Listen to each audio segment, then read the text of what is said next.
Bonjour à tous, bonsoir. Vous les chrétiens là, vous pensez que c'est tout le monde qu'on évangélise. Il vous a raté même. Il vous a raté. C'est quelqu'un comme ça là, à qui vous donnez votre fiche d'évangélisation. Lui là, il n'est pas bête. Il est très réfléchi. Il est sûr de lui-même. Il est sûr de ses origines africaines. Il est sûr des valeurs africaines. Il aime ses us et coutumes. Il aime la manière africaine de vivre. Il aime ses ancêtres. Il sait d'où vient l'Afrique. Il sait les valeurs africaines. Quelqu'un comme ça, là, vous ne pouvez pas l'évangéliser. Vous ne pouvez pas lui faire peur. Cherchez ailleurs. Cherchez ailleurs. Lui-même, il a dit qu'il est antichrist. Lui-même, il a dit qu'il est antichrist. Vous ne pouvez pas l'évangéliser. Voilà maintenant, il a mis vos cuits dehors. Ça, c'est petit. On l'écoute ensemble. Je ne veux pas faire trop de commentaires. Merci. C'est-à-dire, une religion qui a été importée.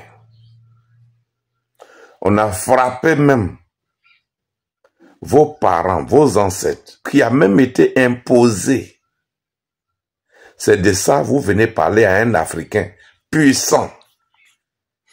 Avant l'arrivée de cette religion-là, comment vivaient les Africains? Pour vous, c'était des animaux, quoi. Pour vous, c'était des animaux.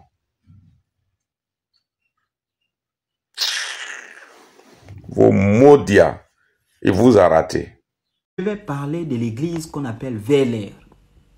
VLR signifie vérité pour une liberté réelle. Mais moi, je dis, c'est vérité pour une escroquerie financière réelle. Et je vais parler de cette église parce qu'aujourd'hui, ils sont venus m'évangéliser.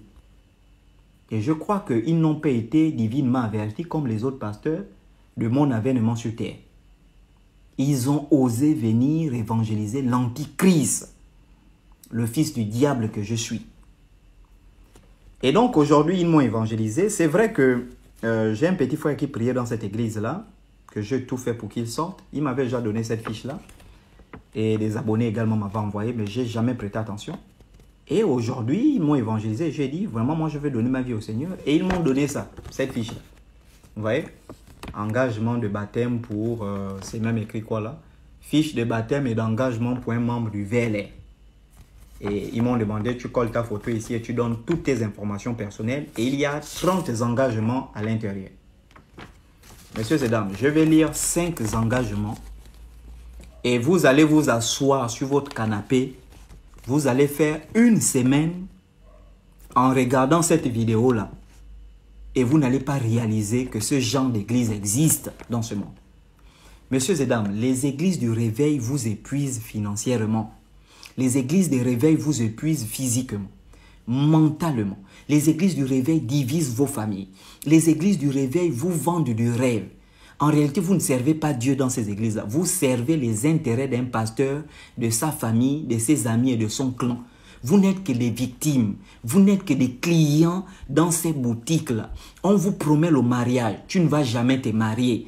On te promet la réussite. Tu ne vas jamais réussir. On te dit de jeûner. C'est pour te manipuler. On te dit de lire la Bible. Tout ça, ce n'est que du mensonge pour t'épuiser financièrement. Lorsque tu vas te rendre compte, tu vas quitter l'église et on ne va plus entendre parler de toi. Le système est organisé de telle sorte que quand toi tu quittes, quelqu'un d'autre te remplace dans la manipulation. Je vais lire les engagements et écoutez. On donne tout le gna-gna-gna. Après tu dis, je m'engage donc, ça c'est celui qui accepte d'être membre de cette église, à mettre Dieu devant et le VLR au devant de tout dans ma vie. Ça veut dire que quand tu es membre de cette église-là, première chose que tu mets devant, c'est Dieu.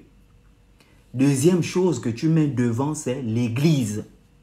Ton mariage, tu mets à côté. Ton foyer, tu mets à côté. Tes enfants, tu mets derrière. Ta famille, tu mets derrière. Tes parents, tu mets derrière. Les deux choses que tu dois mettre devant, c'est Dieu et l'église. Non, là, ce n'est pas encore grave. 2. Je m'engage à demeurer loyal à l'apôtre Georges-Olivier Mbazabois et être soumis aux délégués, aux pasteurs et à toute autre autorité établie sur moi. Donc, j'accepte d'être dominé physiquement, mentalement et spirituellement par ces groupes-là. Donc, ils vont te dominer. C'est-à-dire que si ces gens-là disent aujourd'hui, viens nu à l'église, tu viens. Si ces gens-là disent aujourd'hui, quitte ton mari, tu vas quitter. Parce que tu acceptes d'être soumis à toutes ces personnes. À toutes ces personnes. On fait chier, je fais même des fautes et ça m'énerve. Allons-y, je m'en fous. Parce que ça devient horrible, ça devient grave. Troisième commandement. À prêcher l'évangile les 7 jours de la semaine. Tu n'as plus de vie. Tu dois prêcher l'évangile tous les jours pour enrichir le ministère de cette église-là. 4. À partager les messages de l'apôtre Georges-Olivier Mbazabois via les réseaux sociaux. Ça veut dire que chacun de ces enseignements, tu ne dois pas partager le message de Dieu, ni le message de la Bible, ni le message du Christ, mais le message du propriétaire de cette église-là. Je vais prendre beaucoup de commandements. 6. À être présent aux réunions d'église et aux rencontres du ministère pour mon bien et pour les autres, qu'il pleuve, qu'il neige. Tu dois être à l'église. Dans la maladie comme dans le manque, tu dois être à l'église. Ça veut dire que même si tu es prêt à mourir, tu ne dois jamais manquer l'église. Tu ne dois jamais manquer l'église. Ça, c'est quelle histoire, ça? Ensuite, il y a quelque chose ici. C'est salaud. Ils vont voir. On dit ici, article 20. Je m'engage à honorer tous mes engagements financiers, notamment les dîmes, la clé maîtresse du miracle financier, ce qui est faux. Ensuite, les offrandes, les prémices, l'année sacrificielle, la contribution mensuelle, la mishpakal, les campagnes Jésus sauve, les autres besoins pressants. Mais messieurs et dames, quelqu'un qui paye par mois, il doit donner ces 8 offrandes-là. Mais c'est son salaire qui est épuisé. Il est épuisé financièrement. Quelqu'un comme ça ne peut pas construire. Quelqu'un comme ça ne peut pas payer les études de ses enfants. Quelqu'un comme ça ne peut pas investir. Ce sont des gens qui sont escroqués par des systèmes. Mais vous faites quoi? Sortez des églises. Et reconnecte-toi avec toi-même, reconnecte-toi avec Dieu.